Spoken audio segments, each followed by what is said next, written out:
বিশ্বনবীর ইসলামী হযরত আবু বকর রাদিয়াল্লাহু তাআলা আনহু, তিনি তখন মদিনার প্রেসিডেন্ট হযরত আবু বকর রাদিয়াল্লাহু তাআলা আনহু, তিনি আসরের নামাজ জামাতের সহকারে আদায় করালেন। আসরের নামাজের পরে সাহাবায়ে কিরামদের দিকে মুখ ঘুরে তিনি বসে আছেন।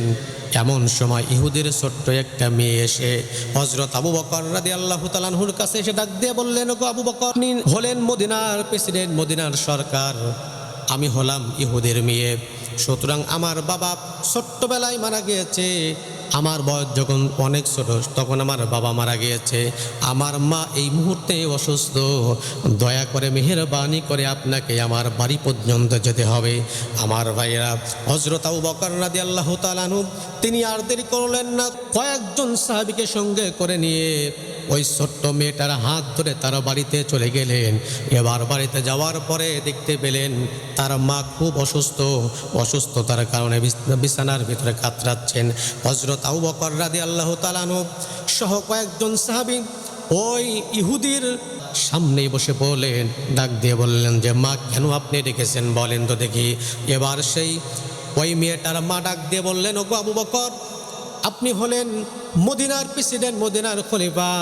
আপনি তো শুধু মুসলমানদের খলিফা নয়, এই মদিনার ভিতরে হিন্দু খ্রিস্টান যত জাত আছে, মুসলমান সহ যত জাত আছে, সমস্ত মানুষের সরকার তো আপনি। আবু বকর বললেন যে হ্যাঁ অবশ্যই, কি হয়েছে বলো। এবার সেই মহিলাটা ডাক দিয়ে বললেন, ওগো আবু বকর, আমার স্বামী অনেক দিন আগে এই পৃথিবীর জমিন থেকে মারা গিয়েছে। এখন দেখার মতো আমার আর কেউ নাই, এই ছোট্ট মেয়েটা আছে। ওগো আবু বকর, আমি ইহুদি হতে পারি, ইহুদি হওয়ার পরে আমি ইহুদিকে বিশ্বাস করি না, আমি মুসলমানদেরকে বিশ্বাস করি। ও আবু বকর, আমার এই ছোট্ট মেয়েটার দায়িত্ব আপনাকে নিতে হবে। বলেন সুবহানাল্লাহ।